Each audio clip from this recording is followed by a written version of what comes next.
杀兮兮，共舞人。 God, thank you for being a God that's concerned about our tears. We've been on the air since 1983 from KNLS in Alaska, and since Easter Sunday 2016 from Madagascar World Voice.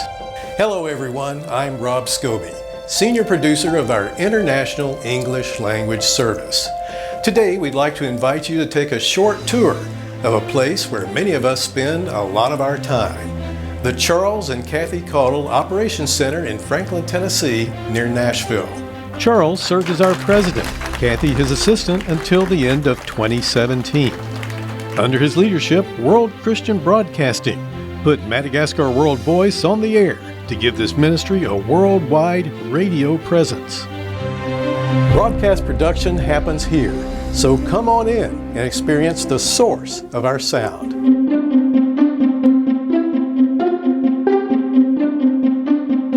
Programs for our 7 languages are gathered from around the world. It's here at the Caudle Center that they're put together and made ready for broadcast. In our lobby, you'll see the tools our listeners use. While some listen via their phones and computers, most use shortwave radio sets, from the old to the new. Did you ever ask yourself where all conflicts come from? When I say you, I mean you and me equally. A listener from Russia heard our English broadcast in Moscow. He sent us an MP3 sound file that you've been hearing along with his letter. We get lots of letters, so let's go into the mail room. It's nice to hear from listeners who tell us how much they enjoy our shows. Here's a sample. From Japan. Hello, I received it in the park near my house. I like the Bible. It was good to listen to the broadcast of Christianity. This one is from Bangladesh. I tune in your program for various topics, a sweet song, and a reading from the Bible. Reception was very good. We're always glad to hear from members of our audience. Next door to our mail room is our conference room, where we often greet groups of visitors. Andy Baker is president and CEO of World Christian Broadcasting. Because of their religion. Thank you for joining via video the hundreds of visitors we have in our office every year. The mural in the hallway shows the reach of our signals from our station in Alaska and Madagascar, as does the map.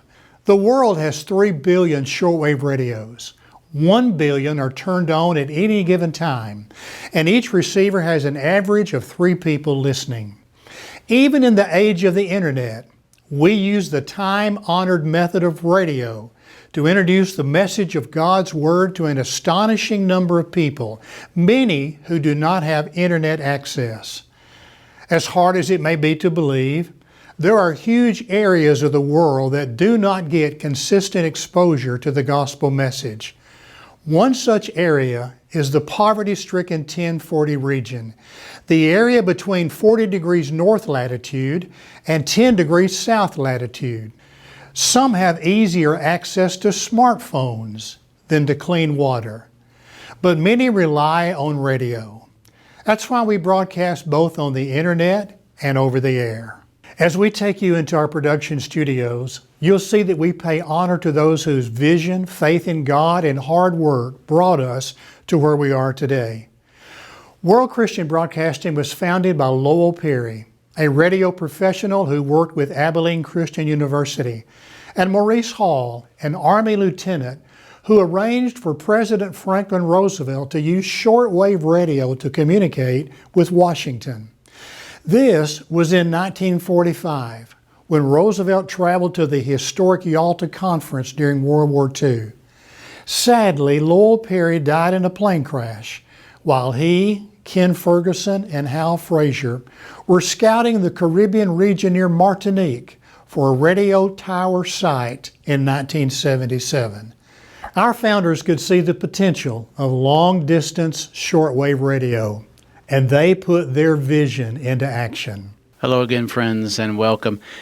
And this program is dedicated to the good folks at the Creve Hall Church of Christ. On this day, visitors observe recording and editing in Studio A. Studio A is one of 4 production studios at the Operations Center. Here, program contributor Greg Taylor is recording his series about the book of Luke. In the book of Luke is one of the greatest stories Jesus told, and we call it the Good Samaritan. The series about Luke was produced for our International English service. English is spoken around the world and is a language of international commerce. In addition to Bible teaching series, we do interviews, sometimes in the studio, sometimes off-site. Every month, I interview people who have been touched by God, and I share these stories on radio in a feature segment called Souder and Friends. But often, they may let our audience know how God can make a difference in the life of anyone, even someone you might not expect. Upon their arrival at the scene, investigating officers found Amy's body. She had been severely beaten and shot in the face. But let me tell you, there's no excuse for what happened that morning. That Sunday morning, August the 20th, 1989, I took a life. And look what God did for a wretch that broke every commandment in the Ten Commandments. International English, which serves India, Southwest Asia, and the Pacific Rim, is one of 7 language services. Paul was one of the most prolific writers of the New Testament, responsible for also establishing churches in parts of the Middle East. Our African service is broadcast in English and is aimed towards the sub-Saharan Africa. There are over a dozen countries in the sub-Saharan Africa where English is the official language. Так, например, в послании к филиппийцам говорится: The Russian language broadcasting covers an area of 11 time zones. Russian is broadcast from both KNLS in Alaska and Madagascar World Voice. 所以慈爱的天父，请您让中国教会 the Chinese service broadcast to the world's most populous nation. China has well over 1 billion people. Many use internet and listen to shortwave radio. 该刷天花板了。 Widespread use of shortwave radio has prompted the Chinese government to operate shortwave stations.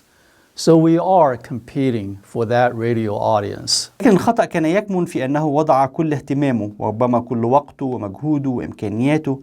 The Arabic broadcast covers the entire region of Middle East and North Africa, with a strong signal in countries like Syria, Iraq, Egypt, and Saudi Arabia. The demographic is predominantly Muslim, with about 2/3 of the population under the age of 25. Our Spanish radio programs have a great shortwave listener response in Latin America. Those broadcasts every day drive traffic to our website, which they access through their smartphone. The Portuguese serves broadcast most to Brazil, which has the world's largest Portuguese-speaking population. Brazil's land mass is about the size of the 48 U.S. states.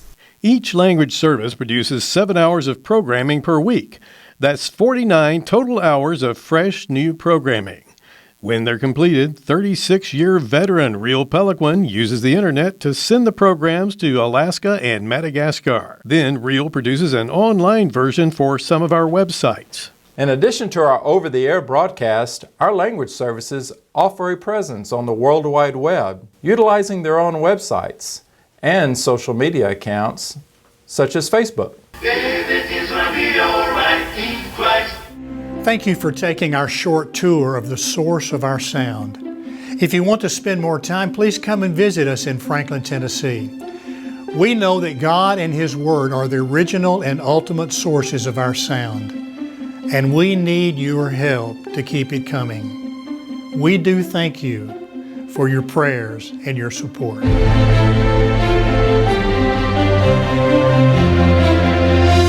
叫一个你要去。